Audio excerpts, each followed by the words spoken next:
Here's some of the footage from this dash cam so you can see exactly what you get. This is the footage I just pulled directly from my SD card.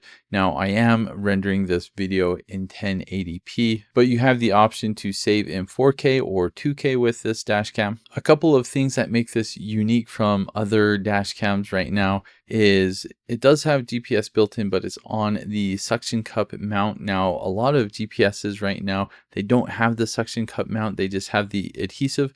And in my experience, the adhesive works really, really well, but the suction cup mount is just so much more convenient, especially if you ever plan on moving it to a different car or just moving the location, which you might want to do. Once you use the adhesive, it's kind of just stuck there. The rear camera does attach with an adhesive, but there's a film that goes on top of that. You'll want to put that on. It protects the glass and makes it easier to take off if you ever need to do that. Another thing I like about this that's fairly unique is it does have a time-lapse mode and different settings for the time-lapse. That's a really nice feature for road trips or something like that, where you kind of want to record the landscape and just remember what you did, but you don't want to deal with massively huge files. Time-lapse can be a lot of fun. This dash camera was sent to me so I could make this video. Let me go ahead and show you kind of what you get out of the box and how to set this up. This is everything you get. So here is the main camera. It's 4K. It has GPS. The GPS unit is here on the mount. And a nice thing about this is you can easily mount it, and you can also remove it from the car as well. So if you want to take this inside, you can do that. Here are the navigation buttons on the side. On the other side, you do have a few more buttons and the TF card or micro SD card,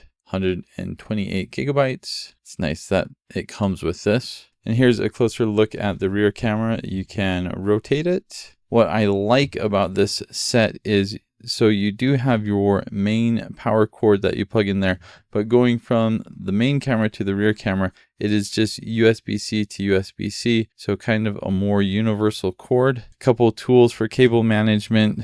You'll want to use this plastic film on your rear windshield, and you'll put it on like that. And you don't want to put this sticky directly on your rear window. And then if you ever need to move it, you've got an extra adhesive here. The front camera uses this suction cup, and it kind of locks into place by turning the GPS unit.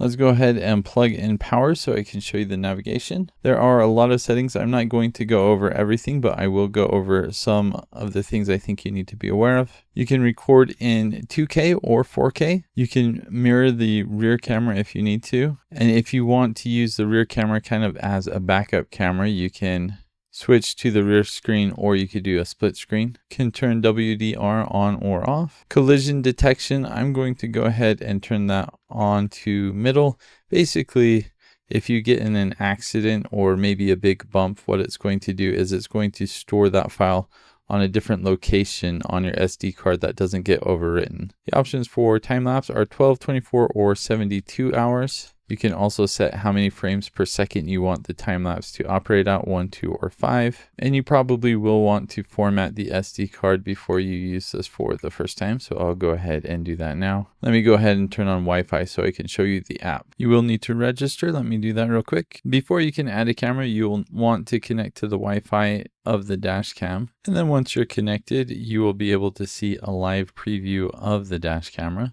You can view the camera files. You can view all the different types. You can also use this to do a recording or take a photo, and then you can edit some of the camera settings. The installation for this is really nice. One thing I especially like about it, as I already mentioned, is it's nice that it has the USB-C to USB-C cable. So if you ever do get another dash camera further down the line, I'm seeing this as a more common thing, using USB-C to USB-C. You can just leave the cable in your car if you ever need to replace a rear camera or anything like that. I also appreciate that it comes with a 128 micro SD card, especially when you're filming in 4K. It's going to fill up really fast, so it's nice that it has that larger capacity. But if you don't already have a dash cam like this, I highly recommend it, not only to protect you in case you get in an accident, but it's really fun too if you go on a road trip or if you're on a really pretty drive and you want to record some of that. Really nice to have a dash cam like this.